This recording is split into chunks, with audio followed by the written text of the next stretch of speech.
이 복된 시간 주신 하나님 말씀은 신약성경 디모데전서 6장입니다. 디모데전서 6장 6절에서 10절 말씀입니다.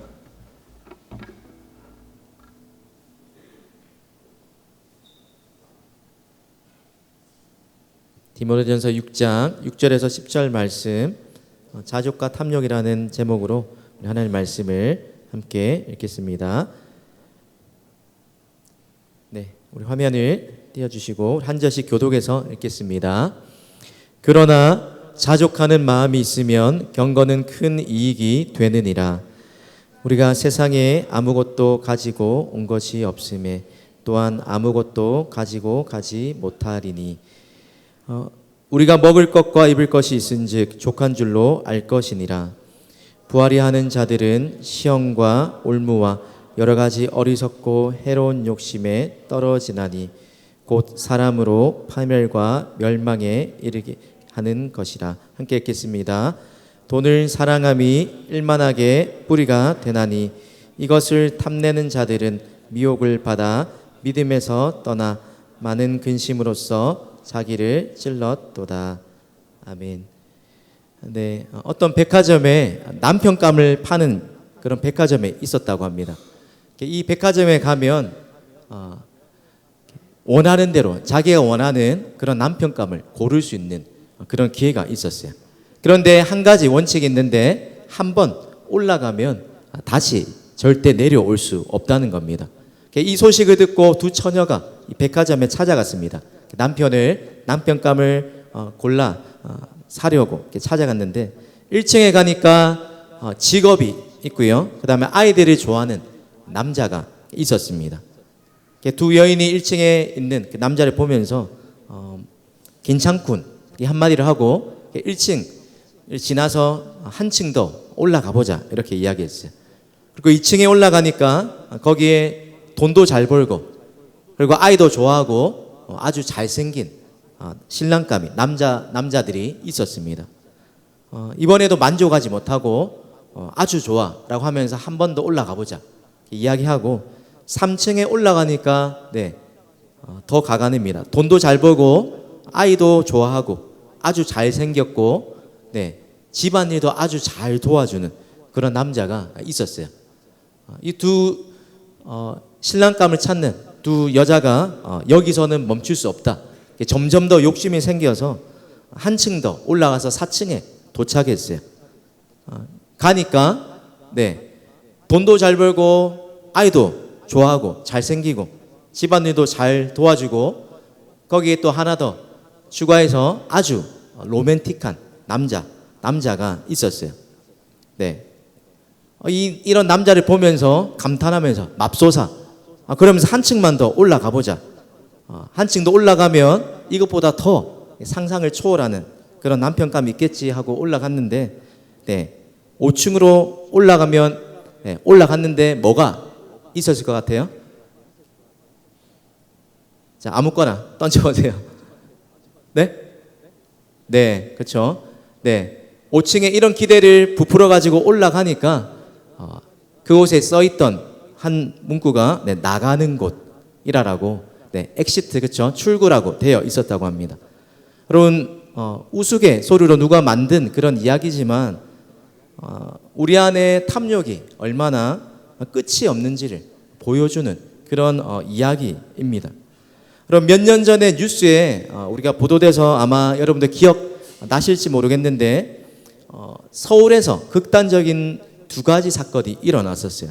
한 사건은 송파 새 모녀 사건으로 불리는 사건인데 송파구에 사는 그 새 모녀가 큰딸이 이제 만성 질환 때문에 고통 중에 있었고 또 어머니도 실직을 해가지고 이 새 모녀가 생활고에 시달리다가 그렇죠 정말 죄송합니다라는 그 메모를 남기고 가지고 있던 전 재산 70만 원을 집세랑 공과금을 놔두고 번개탄을 피워서 목숨을 끊었던 그런 안타까운 사연이 있었습니다.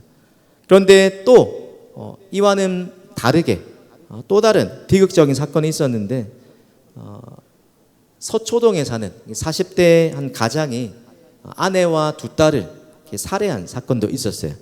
왜냐 그 배경을 보니까 이 가장이 11억 원대의 그런 44평 강남의 고급 아파트에 살았는데 그 원인이 뭐냐고 이렇게 그 신문기사를 보니까 경제적 어려움 때문이었다라고 밝혀져 있었습니다. 그런 이런 경제적 어려움 때문에 11억 원대의 44평의 강남의 그런 고급 아파트에 사는 이 가장이 경제적 어려움 때문에 아내와 두 딸을 살해하는 사건이 있었습니다. 여러분 이 사람이 이 가장이 말하는 경제적 어려움은 우리가 저와 여러분 같은 그렇죠? 보통 흑수저와 같은 사람들이 말하는 그런 절대적인 빈곤을 말하는 게 아니라 상대적 빈곤 때문이었어요. 자신 주변에 잘 나가는 사람들이랑 자신의 모습을 봤을 때 자신 주변의 사람들처럼 그런 호화로운 삶들 나름대로 그렇죠? 우리의 기준과 다른 자기 나름대로의 그 중산층의 삶을 유지하지 못하는 그런 상대적 박탈감 때문에 이 가장이 이런 일을 했다라는 겁니다. 여러분 이 정반대되는 이 두 가지 사건을 들으면서 또 여러분 어떤 생각이 듭니까? 우리말 속담에 사촌이 땅을 사면 배가 아프다라는 속담이 있을 만큼 특별히 뭐 모든 사람이 다 그러겠지만 특별히 한국 사람의 정서에 다른 사람과 비교하는 그런 의식이 참 크고 그 때문에 느끼는 상대적 박탈감이 크다라는 겁니다. 그래서 이런 결국에는 만족을 모르는 이 상대적 박탈감 때문에 개인과 가정과 또 사회가 점점 파괴되는 그런 모습들이 나타나고 있습니다. 한 1, 2년 전에 그 OECD 30몇 개 국가에서 상대적 빈곤율이 그 순위를 매겼는데 37개 나라 중에서 우리나라가 상대적 빈곤율이 네 번째로 높았다고요. 아까 설명한 것처럼 상대적 빈곤율은 우리가 필요하라는 의식주나 생활에 필요한 그런 절대적인 어떤 것들이 아니라 그냥 다른 사람이랑 비교했을 때 저 사람이 누리는 저 정도 나도 누려야지 그런 마음에서 내가 가지고 있지 못할 때 느끼는 그런 빈곤함을 말하는 게 상대적 빈곤함이에요. 그리고 작년에 국민 삶의 질 보고서라는 통계청 발표를 보면 우리나라 국민의 자기 주관적으로 삶의 만족도를 조사했는데 10점 만점에 5.9점, 뭐 돈뿐만 아니라 수많은 여러 가지 삶의 만족도를 측정하는 지표가 있는데 그 중에서 우리나라 국민들이 스스로 느끼기에 내 삶의 만족도는 10점 만점에 한 5.9점이 된다. 이거를 OECD 국가에서 순위로 보면 38개 국가 중에서 끝에서 2위. 삶의 만족도가 그만큼 낮다라는 겁니다. 여러분 얼마 전에 유행했던 그 오징어 게임 그 모습도 우리가 살아가는 동시대 슬픈 우리의 모습들을 보여주는 그런 내용이죠. 그 상금을 얻기 위해서 끝내 그것을 차지하는 그 자리에 끝내 두 사람이 남았을 때 사람의 생명이나 그렇죠? 그 사람을 향한 우정보다는 자신의 현실에 그 필요를 채우는데 어쩔 수 없는 빚을 갚기 위해서 극단적인 또 그런 선택을 할 수 있는 게 우리의 본성이라는 것들을 그 영화를 통해서 우리에게 시사해 줬던 것 같아요. 여러분 동물과 사람의 차이점이 있다면 동물은 자신이 필요한 것 이상은 축적하지 않는다고 합니다. 쌓아놓지 않는다는 거예요. 그런데 사람은 자신의 필요가 이 정도인데 이 정도가 채워져도 만족을 모르고 더 많은 것을 축적하는 게 사람과 동물의 차이라는 거예요. 왜 이런 차이가 나타날까 생각해 보니까 사람에게는 욕구만 있는 게 아니라 욕망이 있기 때문이라고 이야기하고 있는 거예요. 내가 지금 가지고 있는 것에 만족하기보다 계속 상대적 그 빈곤, 박탈감 이야기했던 것처럼 현재 가진 것이 충분한데 그것에 만족하기보다 남들과 끊임없이 비교하면서 더 가지려는 그 욕심이 욕망이 우리 안에 있기 때문에 필요 이상으로 축적하려는 그런 사람의 본성이 동물과 다르다는 겁니다. 그러면 이런 우리의 욕망의 그 뿌리에 있는 게 바로 탐심, 탐욕이라는 거예요. 우리가 성경을 읽다 보면 또 오늘 본문뿐만 아니라 구약에서 신약에 이르기까지 곳곳에 하나님이 우리에게 경고하시는 탐심 때문에 죄를 범했던 그 사람들을 소개하고 있어요. 우리가 잘 아는 사람들, 그렇죠? 맨 처음에 인류의 조상이었던 첫사람이었던 아담과 하와부터 하나님의 그 자리를 넘보았던 자신에게 있는 모든 것이 다 풍부했는데도 하나님과 같이 되려는 그 욕망 때문에, 그리고 또 여호수아서에 보면 아간이 그 시날산의 아름다운 외투와 하나님께서 모든 것들을 다 전쟁에서 얻은 전리품들을 다 바치라고 했는데 그것들을 몰래 숨겨서 자신의 것으로 만들었던 아간의 이야기도 나오고요. 또 이미 왕이 돼서 수많은 땅도 있고 소유물이 풍부한데 겨우겨우 먹고 살아가는 그 나봇이라는 그 사람의 포도원을 마음에 들어서 착취하는 아합 왕도 나옵니다. 그리고 신약에 보면 사도행전에 아나니아와 삽비라가 하나님의 것을 마음대로 그렇게 훔쳤다가 또 하나님 앞에서 끔찍한 일을 당하게 되는 일을 보기도 합니다. 또 출애굽기에 보면 기브론 핫다와라는 그 무덤에 묻힌 이스라엘 백성들의 이야기가 나오는데 하나님께서 매일매일 그 필요한 만나와 메추라기를 그날 필요한 양만큼 거두고 그 나머지 필요 이상 것들은 저장하지 말라라고 하셨는데 그 욕심을 이기지 못하고 더 많이 모으려는 욕심을 내다가 하나님의 진노 때문에 탐욕의 무덤 기브론 핫다라는 곳에서 그 광야에서 장사된 이스라엘의 이야기들이 성경에 나오게 됩니다. 그럼 하나님께서 이런 사람들의 실수를 우리와 같은 성정이 같은 이 사람들이 저질렀던 이런 실수를 하나님이 예로 드시면서 끊임없이 탐욕을 부추기는 이 세상을 살아가는 우리에게 원하시는 것, 탐욕에 빠져 살 것이 아니라 믿음으로 이 세상을 살아가기를 원하신다는 겁니다. 그럼 하나님께서 탐욕이 도대체 뭐길래 사람을 탐심의 죄를 범한 사람을 죽이시면까지 하나님이 우리에게 경고하고 계십니까? 탐심, 우리가 생각하는 그 탐심, 그것보다 조금 더 나아가서 생각해 보자면 나에게 이미 주어진 그것들을 즐거워하기보다 오히려 내가 가지지 못한 그 금지된, 그렇죠? 내가 가지지 못한 그 어떤 것을 더 원하는 그런 욕망이 탐심입니다.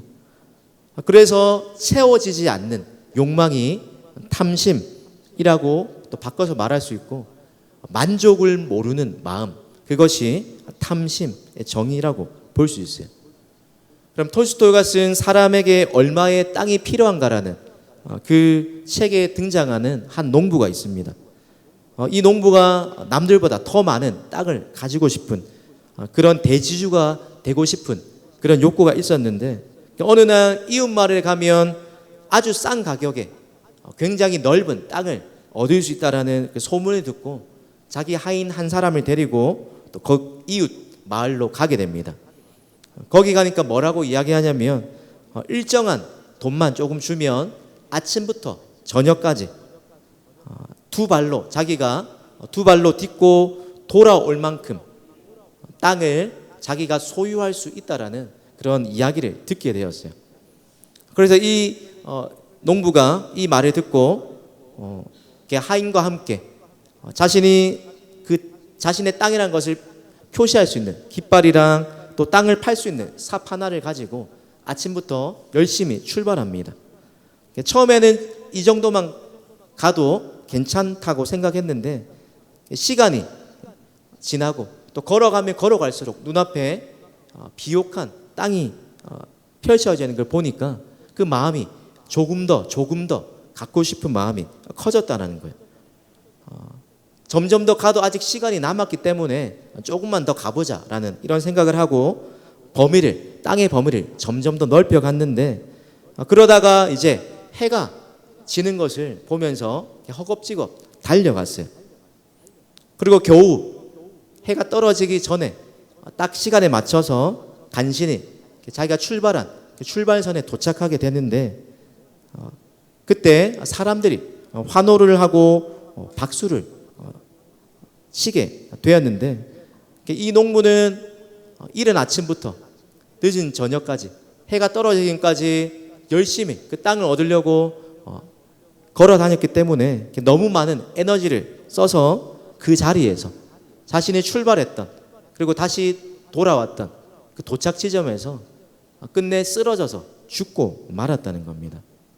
그럼 이 사람이 소유했던, 이 사람의 몫으로 돌아갔던 그 땅, 이렇게 열심히 수고하고 더 많은 것들을 가지고자 했지만 결국 이 사람에게 떨어졌던 그 땅은 2m 남짓의 자신이 묻힐 그런 장례로 사용할 무덤뿐이었다는 겁니다. 처음에는 이 정도면 됐지라고 생각했다가 더 많이, 조금만 더 빨리 가보자, 조금만 더 열심을 내보자, 그 욕심이 지나쳐서 결국에는 자신의 생각과는 다른 비참한 최후를 맞이하게 됐다는 겁니다. 여러분, 이 톨스토이의 이 이야기에 나오는 것처럼 탐심도 이와 마찬가지라는 거예요. 하나님이 우리의 삶의 각자 처한 형편에 우리를 가장 잘 아시는 하나님께서 때로는 내 기준과 내 필요에 때로는 못 미치는 것처럼 느껴지는 때가 많지만, 그러나 하나님이 우리의 삶에 정해주신 그 범위를 넘어서서 우리가 지나치게 욕심을 부리려는 그 행동, 그리고 지나치게 물질에 집착하는 것, 자신이 필요한 것보다 더 소유하려는 그런 욕구가 하나님이 우리에게 경고하시는 탐욕이라는 겁니다. 결국에는 이런 마음이 커지면 어떻게 됩니까? 아방처럼 자신이 이미 다 어느 정도의 소유를 가지고 있는데도 불구하고 자신의 눈에 마음에 드는 것, 그것을 얻고자 안달이 나서 남의 것을 빼앗아서라도, 남을 해치고서라도 그것을 가지고 싶어하는 마음이 우리에게 생긴다는 겁니다. 그래서 성경이 탐욕을 뭐라고 표현하냐면, 골로새서 그리고 에베소서 5장에 보면 탐심이 우상숭배다. 그리고 에베소서 5장 5절에 보면 탐욕을 부리는 자가 우상숭배자라고 그렇게 표현합니다. 왜 탐심이 우상숭배라고까지 이야기합니까? 그 탐심의 뿌리에 내가 뭔가를 조금만 더 가지면 하나님 없이도 내가 원하는 행복을 얻을 수 있다라는 그 생각의 뿌리에서 출발하는 게 탐심이기 때문에, 행복을, 우리의 삶의 만족의 근원을 하나님께 두지 않고 다른 대상, 하나님 외에 돈이든 명예든 인기든 그 어떤 것이든 다른 것에서 우리의 안정과 또 만족, 또 우리의 행복을 추구하려는 그 마음이 우상숭배의 핵심이라는 겁니다. 어거스틴이 말한 것처럼 사람의 마음에 텅 빈 그 공간이 있는데 그 공간을 채울 수 있는 분, 그분이 바로 우리를 지으신 하나님 외에 없다라는 거예요. 그런데 이 텅 빈 공간을 채우려고 사람들이 끊임없이 채워지지 않는 그 결핍을 채우려고 탐욕을 부리면서 하나님이 아닌 다른 것들에 그것을 얻으면 내 삶의 행복과 안정과 내 삶에 또 다른 사람들이 원하는, 부러워하는 것들이 우리 안에 있을 수 있다라고 착각하고 있다라는 겁니다. 여러분, 성경의 수많은 죄가, 오늘 본문에도 돈을 사랑함이 일만하게 뿌리다라고 이야기하는 것처럼 수많은 죄의 종류가 있지만 결국 그 뿌리를 파고 헤쳐보면 그 밑에 있는 게 바로 탐심의 문제에서 비롯된다는 겁니다. 여러분이 필요 이상으로 또 어떤 것을 욕망하는, 필요하지도 않은데 또 남들과 비교했을 때 더 가지고 싶어하는 그 대상이 무엇입니까? 네, 이제 저도 그렇게 물력이 많이 있지는 않았는데 이제 나이가 조금씩 들어가니까 네, 뭐 그런 것들이 조금씩은 들어오는 것 같아요. 이전에는 전혀 차 뭐 이런 관심도 없었는데 이제 남들이 무슨 차 타고 다니냐 이게 좀 눈에 들어오기도 하고요. 뭐 그런 한 번씩 그냥 상상으로 그렇죠. 아 나도 저런 거 있었으면 좋겠다라는 그런 희망상 그렇죠. 뭐 희망 고문을 스스로에게 해보긴 하는데 아무리 우리가 믿음으로 살려고 발버둥 쳐도 우리의 안에 있는 그 욕망의 뿌리가 탐심의 뿌리가 우리에게 동시에 은혜와 동시에 우리에게 있기 때문에 눈은 보아도 족함이 없고 귀는 들어도 만족함이 없다라는 것처럼 우리의 삶에 늘 하나님과 겸하여 섬길 수 없다라는 만큼 성경이 우리에게 경고하는 우리의 믿음을 무너뜨릴 수 있는 아주 위험한 대상이 바로 탐욕이요 탐심이라는 겁니다. 우리에게 필요한 것을 얻기 위해서 노력하고 또 그것들을 우리가 손에 넣는 것 그것이 결코 잘못된 게 아니지만 그러나 성경이 우리에게 말하는 것 경고하는 것이 무엇입니까? 무엇에 우리의 관심을 두고 무엇으로 우리의 욕망을 채우느냐 그것에 탐심과 또 우리가 하나님과 관련된 그 관계에서 우리에게 던져봐야 할 질문이라는 겁니다. 그래서 예수님께서 누가복음 12장 15절에 이렇게 이야기하셨어요. 상가 모든 탐심을 물리치라 사람의 생명이 그 소유에 넉넉한데 있지 않다. 또 어리석은 부자를 이야기하면서 내일 노후를 준비한 열심히 준비해서 내일 먹고 누릴 곡간을 쌓을 그 어리석은 부자를 향해서 네가 이렇게 열심히 노력했지만 그러나 하나님이 생명을 걷어가시면 네가 열심히 노력한 이것이 누구의 것이 되겠느냐라고 말하시면서 재물을 향한 우리의 마음을 태도를 경고하고 계시라는 겁니다. 여러분 하나님이 없는 이 세상의 가치관 이 세상 사람들이 살아가는 그 삶의 핵심 그 기준이 뭐예요? 행복과 성공과 만족의 기준이 뭡니까? 무조건 더 많이 남들보다 더 많아야 된다라는 그것이 내가 성공한 인생이요 내 인생이 행복한 인생이요 그래서 수단과 방법을 가리지 않고 더 많이 쌓아두고 축적하고 더 많은 부와 지식과 명예와 성공과 모든 것들을 내가 내 손 안에 가지고 있으면 그것이 내 삶을 보장할 거라고 이야기한다는 겁니다. 그런데 하나님의 은혜로 또 우리가 아까 찬양으로 어린 양을 따르겠다라고 고백한 하나님의 자녀라면 우리는 결코 그러한 가치관에 또 그런 논리에 동의하며 살아갈 수 없다는 거예요. 왜요? 갈라디아서 5장 24절에 보니까 바울이 그리스도 예수의 사람들이 어떤 사람인지 이렇게 명확하게 이야기합니다. 갈라디아서 5장 24절입니다. 그리스도 예수의 사람들은 육체와 함께 그 정욕과 탐심을 십자가에 못 박았다. 고난주간에 지나고 예수의 생명으로 예수와 함께 죽고 예수의 생명으로 함께 살아가겠다라고 세례를 받고 공동체 앞에서 믿음을 고백하고 또 매주마다 예배 자리를 통해서 우리의 삶의 목적이 무엇인지를 되묻고 점검하고 우선순위가 어디 있는지를 되묻는 점검하는 우리 그 사람들 그리스도 예수의 사람들 그 삶의 목표와 지향점이 어디라는 거예요? 탐심 더 많이 쌓고 얻으려는 탐심이 아니라 탐심을 십자가에 못 박는 삶 그것이 우리가 추구해야 할 삶이라는 거예요.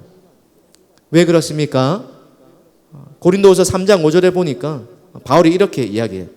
우리가 무슨 일이든지 우리에게서 난 것 같이 스스로 만족할 것이 아니니 우리의 만족은 오직 하나님으로부터 난다. 우리의 만족이 내가 가진 소유의 많고 적음 그것에 달려있지 않고 오직 하나님 안에서만 우리의 만족이 이루어지기 때문에 그 만족을 느낄 수 있기 때문이라는 겁니다. 여러분 그렇다면 우리가 탐욕을 부추기는 이 세상 가운데 살면서 탐욕에 물들지 않고 하나님이 원하시는 탐심을 십자가에 못 박고 믿음으로 이 세상을 거슬러 살려면 우리에게 어떤 모습이 필요합니까? 오늘 우리가 읽었던 디모데전서 6장 6절부터 10절까지, 특별히 6절부터 8절까지를 보면 자족에 관해서 이야기합니다. 6절 앞절에 보면 바른 교훈을 버리고 진리의 말씀을 버리고 경건을 이익에 내 앞길이 보장되고 기복주의처럼 예수 믿으면 다 잘 된다, 예수 믿으면 만사형통한다, 예수 믿으면 어려움 없다, 그렇죠? 그런 기복주의와 성공신화에 빠져서 예수를 믿어도 그렇게 믿고 살아가는 사람들은 경건의 모양은 있지만 경건의 능력은 없는 사람들입니다. 그러기에 자신의 삶의 믿음조차도 자신에게 득이 되는 그것에만 혈안이 되어 있다는 거예요. 그런데 오늘 그와는 반대로 이 디모데에게 바울이 어떻게 교회를, 또 교회 안의 성도들을 감독하고 돌봐야 할지를 권면하는, 그리고 이 디모데전서의 마지막을 향해 편지를 쓰면서 자족에 관련해서 이야기하고 있는 겁니다. 우리가 이 세상에 아무것도 가지고 온 것이 없으되 공수래, 공수가, 그렇죠? 아무것도 가지고 가지 못한다. 먹을 것과 입을 것이 없으면 만족할 줄 알아야 한다. 그리고 그 이후에 하나님이 어떤 분이신지를, 우리에게 모든 것을 후히 주시는 분이시다. 그러기에 우리의 소망을 정함이 없는, 잠시 있다가 있기도 하고 없어지기도 하는, 갈피를 모르는 재물에 우리의 모든 소망을 걸고 젊음과 인생을 바치는 것이 아니라 우리의 소망을, 모든 것을 후히 주시고 모든 주권자 되신 그 하나님께 우리의 소망을 두고 살아가라라고 이야기하면서 탐심을 극복하는 그 첫 번째 방법이 자족을 연습하라는 겁니다. 그럼 만족과 자족은 다르죠. 만족은 우리가 어떤 것이 채워질 때 느끼는 감정이 만족이라면, 그런데 자족은 문자적인 그 의미로 보면 스스로 족함을 아는 게 자족의 사전적인 정의예요. 그런데 오늘 성경이 또 바울이 말하는 그 자족은 그것을 뛰어넘어서 그냥 나 자신에게 자급자족해서 만족한다, 나 스스로 가진 것에 그냥 내가 만족한다, 이게 아니라 하나님을 인정하는 믿음으로 하나님께서 내 삶에 허락하신, 그것이 돈이든 우리의 가족이든 내 삶에 허락된 모든 삶에 그 어떤 것이든 그것이 나에게 주신 것, 나를 가장 잘하시고 선하시고 좋으신 또 아버지이신 하나님이 나에게 가장 알맞게 주셨다라는 그 믿음으로, 그 믿음 가지고 때로는 절대적인 수치에서 부족한 삶을 산다 할지라도 믿음으로 하나님 때문에 만족하는 것, 그것이 성경이 말하는 자족이라는 겁니다. 여러분, 없는 것을 바라는 마음, 그것이 자족이 아니라 이미 우리에게 있는 것, 그것이 크든 작든 그것을 소중히 여기고 만족하는 마음, 그것이 자족이라는 겁니다. 그럼 세상은 더 많이 가지면 우리가 행복하다라고 끊임없이 우리에게 속삭이지만, 그러나 성경이 또 바울이, 하나님이 우리에게 종종 일깨워 주시는 그 가르침은 무엇입니까?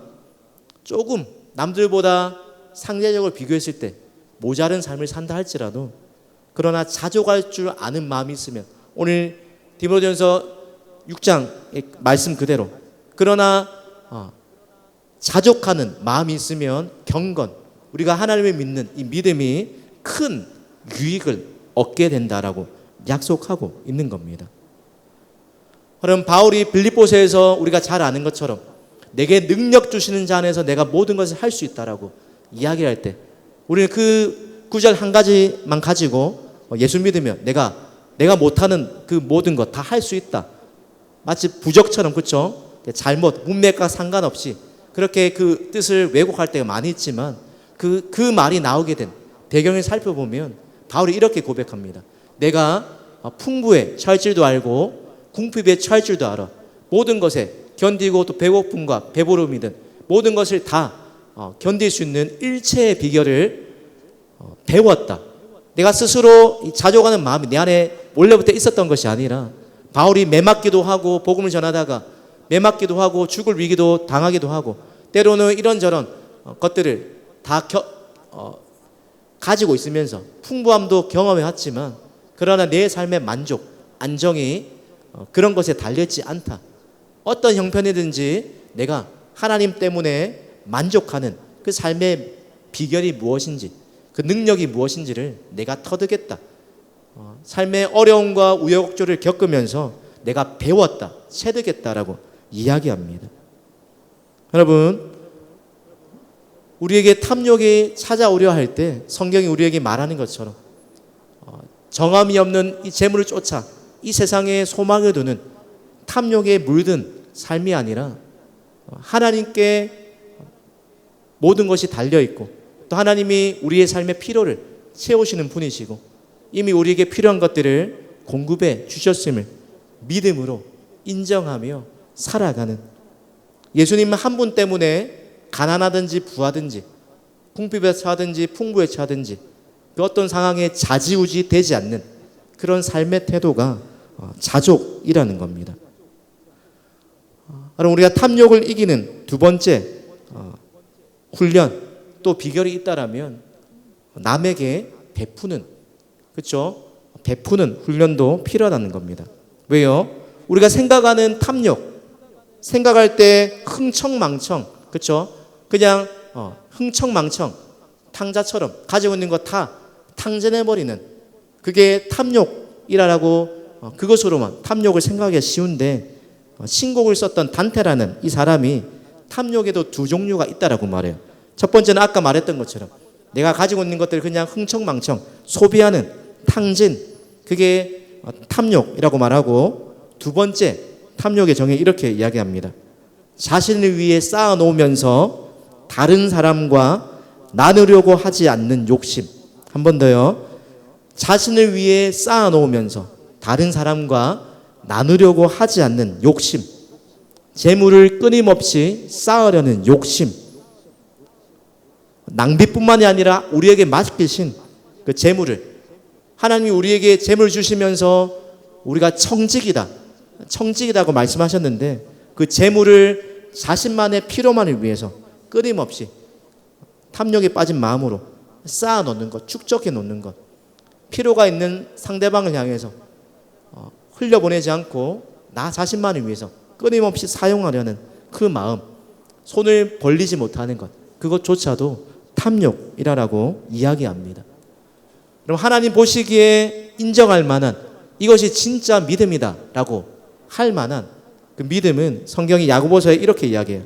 야고보서 1장 27절에 우리가 입으로 말하는 그 믿음이 아니라 행함이 있는 믿음을 강조하는 그 야고보서에서 하나님 아버지 앞에서 정결하고 더러움이 없는 경건은 고아와 가부를 그 환난 중에 돌보고 또 자기를 지켜 새 속에 물들지 아니하는 것이다.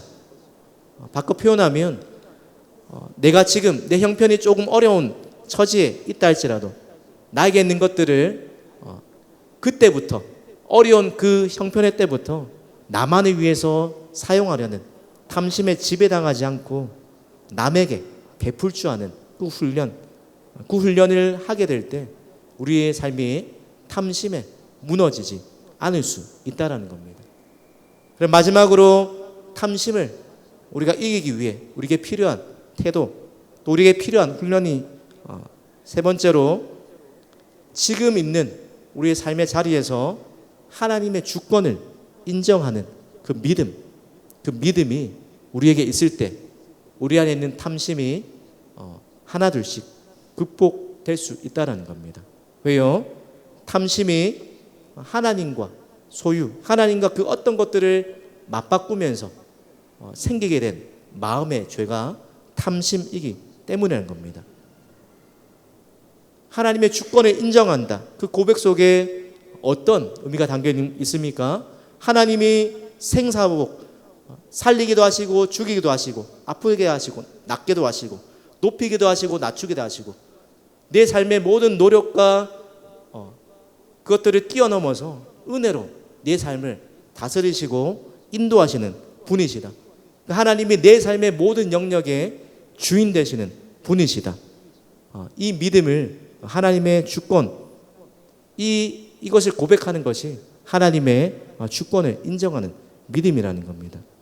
우리가 입으로 예수를 구원자뿐만 아니라 주인, 로드십, 그렇죠? 주님의 주인 되심에 대해서 고백할 때, 그때 꼭 입으로는 그렇게 하지만 재물의 문제 앞에서 또 다른 문제 앞에서 하나님께 맡기지 못하는, 갈팡질팡하는 그 마음이 있을 때 하나님이 우리의 삶을 다스리심을 믿고 우리의 삶을 책임져 주심을 믿고 믿음으로 또 하나님께 우리의 삶을 내어드리는 그 믿음으로 살아갈 때 우리가 탐욕을 극복할 수 있다는 겁니다. 여러분, 우리가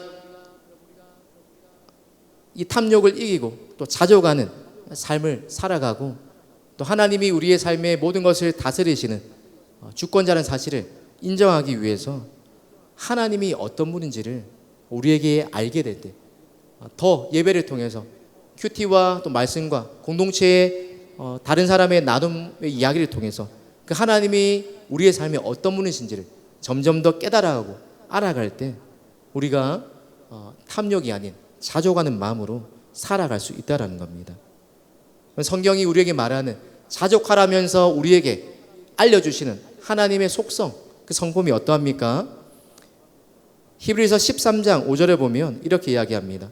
하나님을 돈을 사랑하지 말고 있는 바를 족한 줄로 알라. 이 말씀을 하신 그 하나님이 어떤 분인지를 이어서 이렇게 이야기해요. 히브리서 13장 5절에 그가 친히 말씀하시기를 내가 결코 너희를 버리지 아니하고 너희를 떠나지 아니하리라. 이 하나님이 어떤 하나님이에요? 우리의 필요를 아시고 우리의 속사정을 다 아시는 하나님, 알 뿐만이 아니라 전지전능하셔서 우리의 모든 필요를 채울 수 있는 그 하나님이 우리가 돈과 재물과 또 탐욕에 빠져 사는 것이 아니라 하나님 중심으로 살아갈 때 내가 결코 너희를 버리지 않는다. 너희 삶의 필요를 알고 너희를 떠나지 않는다라고 분명하게 약속하고 계십니다. 또 바울이 내게 능력 주신 자에서 내가 모든 것을 할 수 있다. 나는 자족의 비결을 배웠다라고 말하는 그 빌립보서 4장 16절에 보면 빌립보 성도들에게 그러한 삶을 살라라고 이야기하면서 이렇게 자신이 믿는 하나님을 이렇게 소개합니다. 나의 하나님이 예수 안에서 영광 가운데 그 풍성한 대로 너희 모든 쓸 것을 채우시리라. 하나님이 어떤 분이라고요? 부족한 분이 아니라 모든 것을 다 가지고 모든 것을 다 하실 수 있는 부족함이 없으신 영광 가운데 계신 그 하나님이 우리가 생각하는 것보다 더 풍성한 대로 우리의 모든 쓸 것을 채워 주실 분이라는 겁니다. 이 믿음을 가지고 정함이 없는 재물과 하나님보다 더 의지하고 소망해 두려는 그것에 우리의 마음을 빼앗기지 않고 오직 하나님께 우리의 만족의 근거를 두고 살아가라는 겁니다. 그럼 두 번째로 또 우리의 필요한 것, 하나님의 돌보심, 그렇죠? 하나님의 섭리, 이것을 머리로만 아니라 교리로만이 아니라 이 믿음에, 이 고백에, 이 약속에 우리의 삶을 내던지는 믿음, 그것이 필요하다는 겁니다. 우리의 처한 상황이 어떠하든지 모든 것이 하나님께 달려있음을 믿는다면 또 하나님이 우리의 일용할 양식을 채워주시는 그 분이심을 믿는다면 공중나는 새도 먹이시고 또 들의 백합화도 입히시면서 그러면서 하물며 너희일까 보냐 믿음이 작은 자들아. 그러므로 너희가 무엇을 먹든지 먹을지 마실지 그렇죠? 생활의 염려 그것들을 필요 이상으로 하지 말라라고. 먼저 그의 나라와 그의 의를 구하며 살아갈 때 하나님이 우리의 필요를 아버지가 되시기 때문에 적절한 때에 때를 따라 도우시는 은혜로 우리의 삶에 틀림없이 하나님의 아버지 되심을 나타내 보여주신다는 겁니다.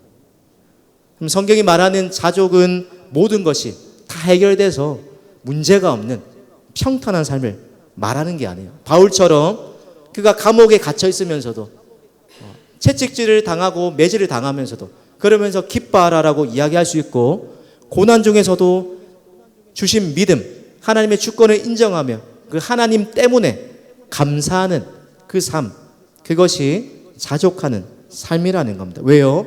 하나님의 섭리, 하나님의 선하심, 하나님이 지금도 내 삶을 돌보신다라는 그 분명한 확신과 그 약속에 우리의 삶을 내어 맡겼기 때문이라는 겁니다. 오늘 이렇게 자족하지 못하고 조금 더, 좀 더, 조금만 더 끊임없이 이렇게 살아가는 그 인생에게 어떤 고통이 있다고 말합니까? 오늘 디모데전서 6장 9절에 보면 부자가 되는 것은 잘못이 아니지만 성경이 우리에게 경고하는 것, 구하려고 할 때 우리에게 찾아오는, 우리의 믿음을 무너뜨리려는 시험과 올무에 빠지게 되는 그 위험이 구하려고 하는 자들 가운데 더 많은 돈을 가지고 더 많은 것들을 축적하려는 우리의 마음의 동기를 살펴보았을 때 자칫 잘못하면 하나님보다 더 의지하게 되고, 그래서 결론적으로 믿음에서 떠나서 많은 근심으로 자기를 찌르는 그 삶을 살아가게 된다라고 경고하고 있습니다. 여러분, 이 탐심에서 벗어날 수 있는 비결, 하나님이 어떤 분이신 줄 알고 하나님의 돌보심과 주권과 섭리에, 하나님의 약속에 우리의 인생을 내어 맡기면서 그 하나님의 선하심을 조금 삶으로 체험하면서 이 은혜로 우리의 삶이 변화되게 될 때, 그때 비로소 우리 안에 있는 탐욕에서 하나둘씩 자유하게 될 것입니다. 여러분, 돈 걱정 없는 우리 가정이라는 그 책에 보면 이런 글귀가 있습니다. 김의수라는 그 분이 쓴 그런 책의 제목인데, 돈 걱정 없는 그런 가정이란 그 챕터 중에 크리스천 원칙을 세우면 돈 걱정 없다라는 그 챕터에서 발췌한 내용인데, 이렇게 이야기합니다. 크리스천으로서 자족이 안 된다는 것은 하나님을 인정하지 않는 것이다. 자족은 곧 감사다. 하나님이 주신 것에 만족하고 감사하는 마음이 있어야 자족할 수 있기 때문이다. 자꾸 나의 삶에 자족이 안 되고 불만이 쏟아져 나온다면 그것은 하나님보다 내가 더 위에 있다라는 의미다. 그래서 하나님이 주실 때를 기다리지 못하고 먼저 나의 방법으로 무리하게 돈을 융통해서 쓰는 것이다라고 이야기하면서 자족과 관련해서, 그렇죠? 하나님이 주신 것에 만족하고 감사하는 마음이 있을 때 자족할 수 있는데, 자족이 안 되고 불만이 쏟아져 나온다면 그것을 내가 하나님보다 더 위에 있다, 성도로서 하나님의 말씀을 따라 살겠다라고 고백하는 우리의 이 삶이 자족하지 못한다면 그것이 결국 하나님을 인정하지 못하다는 것과 같다라고 지적합니다.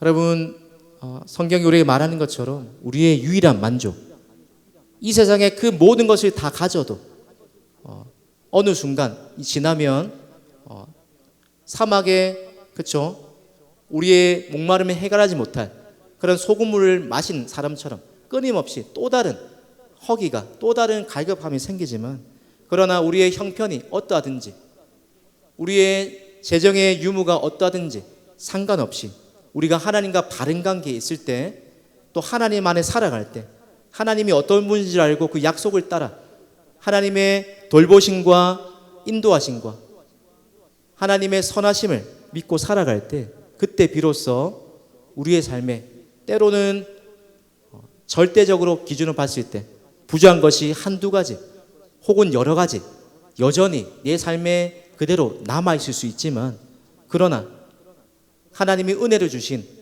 그 마음으로 인해서 세상이 줄 수도 없고 알 수도 없는 참된 평안과 만족을, 다윗이 시편에서 고백하는 것처럼 주께서 내 마음에 두신 기쁨은 수많은 소유물이 풍부할 때보다 더 기쁘다라고 말할 수 있는 참된 만족을 얻을 수 있다라는 겁니다. 한참 예전에 유행했던, 또 최근에도 한 번씩 회자되는 미니멀 라이프, 그렇죠?